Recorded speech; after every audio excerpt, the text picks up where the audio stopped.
దేవా దేవా నా మొర ఆలకింపుము, నా మొర ఆలకింపుము. ఆలకింపుము, నా ప్రార్థనకు నా చెవియొగ్గుము. ప్రార్థనకు చెవియొగ్గుము. నా ప్రాణము నా తల్లడిల్లగా ప్రాణము తల్లడిల్లగా భూది గంతముల నుండి భూదిగంతముల నుండి నీకు నేను నీకు మొరపెట్టుచున్నాను. మొరపెట్టుచున్నానయ్యా.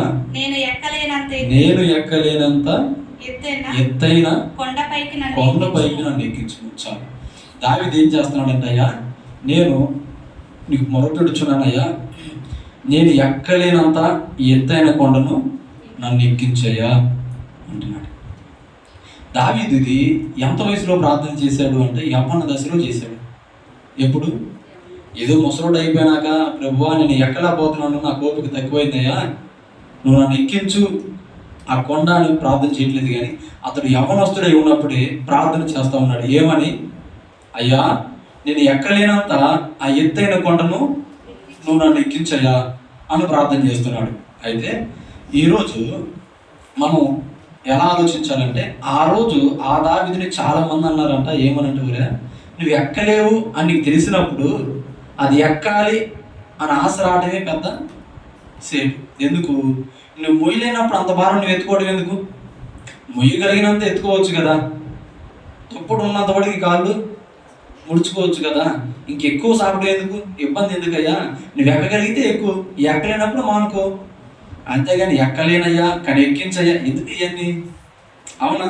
ఇదే దావీదు గొలియాతు దగ్గరికి వెళ్ళినప్పుడు కూడా అక్కడ అన్న వ్యక్తులు వాళ్ళు అన్నలో మాట్లాడిన మాటలు కూడా ఇవే. ఏవి? ఏమని మాట్లాడారు?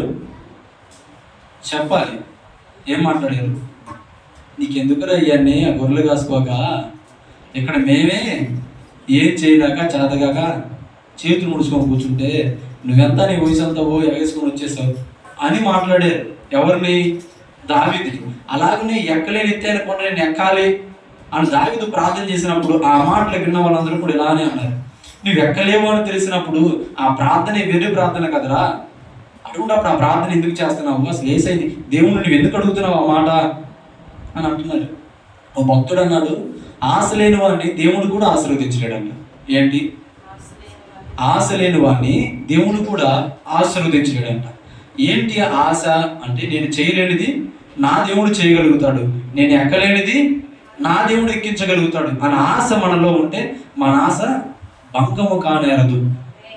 ఇంతకీ అక్కడ దావీదు ఎక్కాలి అనుకున్న కొండ ఒకటి, దేవుడు ఎక్కించాలి అనుకున్న కొండ ఒకటి, ఈరోజు మనం ఎక్కాలి అనుకుంటున్న కొండ ఒకటి. ఏందన్నా మొత్తం కొండల గురించి చదువుతాం, ఏం చేయాలనుకుంటున్నాను? ఏం కాదు. ఈ కొండ అనే దానికి వాక్యంలో చాలా ప్రాముఖ్యత ఉంది.